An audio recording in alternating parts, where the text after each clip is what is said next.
Es habitual escuchar hablar a políticos y sindicalistas de la necesidad de tener salarios dignos, pero sin embargo nunca aclaran a qué se refieren. Si nosotros miramos en el diccionario de la Real Academia, digno es aquello que puede aceptarse sin desdoro, es decir, sin menoscabar la propia reputación o prestigio. En España hay 12 millones de asalariados. Más de la mitad tienen sus salarios regulados por convenios colectivos. Es impensable que los sindicalistas que firmaron esos convenios hayan aceptado condiciones que menoscabaran el prestigio de sus representados. Por lo tanto, consideramos que esos salarios son dignos. En cuanto al resto de asalariados, es difícil es difícil estimar cuántos pueden tener salarios dignos o indignos. ¿Por qué? Porque dos personas que hacen la misma tarea, que tienen la misma remuneración, pueden considerarla digna o indigna, cosa que a su vez va a depender de la idea que tengan de la propia reputación. Por lo tanto, vemos que la dignidad del salario no depende de su cuantía, sino que es un valor subjetivo, porque está vinculado a la propia idea de la reputación de cada uno.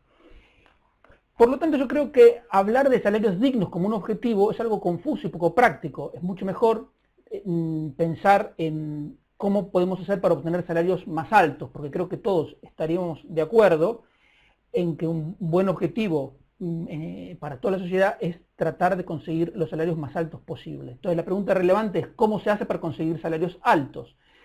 Y desde que el mundo es mundo, los salarios solo pudieron aumentar de manera sostenida cuando aumentó la productividad, es decir, cuando aumentó la producción promedio por cada asalariado. Es decir, que los salarios no aumentan por presiones sindicales, ni por decretos, ni por la benevolencia de los empresarios. Aumentan y siempre aumentaron y así seguirá siendo cuando aumenta la productividad. Tampoco no es una idea demasiado extraña. Si un asalariado produce, por ejemplo, 50 bicicletas, su salario no podrá exceder el valor de 50 bicicletas. Y si por el uso de alguna maquinaria nueva su producción aumenta a 55 bicicletas, entonces su salario podrá aumentar hasta ese nuevo valor. Si nosotros forzáramos a los empresarios a pagar salarios artificialmente elevados, es decir, no respaldados por un incremento de la productividad, ¿qué pasaría?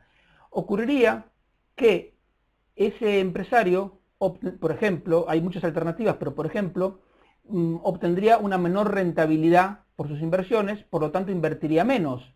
Y al invertir menos, tarde o temprano, su empresa sería desplazada del mercado por otros competidores. Por lo tanto, a la larga, esa empresa acabaría cerrando, perdiéndose consecuentemente los puestos de trabajo. Es decir que forzar salarios artificialmente elevados no daña solo al empresario, sino que daña al conjunto de la sociedad. Es verdad que a corto plazo también hay otros factores que pueden incidir en los salarios, como por ejemplo el nivel de desempleo, cambios en los impuestos y muchos cambios en las regulaciones laborales y muchas otras cosas. Pero lo esencial es lo que estoy diciendo. Los salarios pueden aumentar de manera sostenida solamente si aumenta la productividad. De lo anterior yo sacaría dos conclusiones principales. La primera es que no hay ningún conflicto entre empresarios y trabajadores. Al contrario, lo inteligente es que ambos cooperen porque a los dos les interesa aumentar la producción, tener clientes satisfechos y que la empresa vaya para adelante. Y el segundo punto es que quienes prometen salarios dignos sin decir al mismo tiempo cómo piensan aumentar la productividad de la economía, están, tal vez sin saberlo, prometiendo pan para hoy y hambre para mañana. Muchas gracias por mirar este video.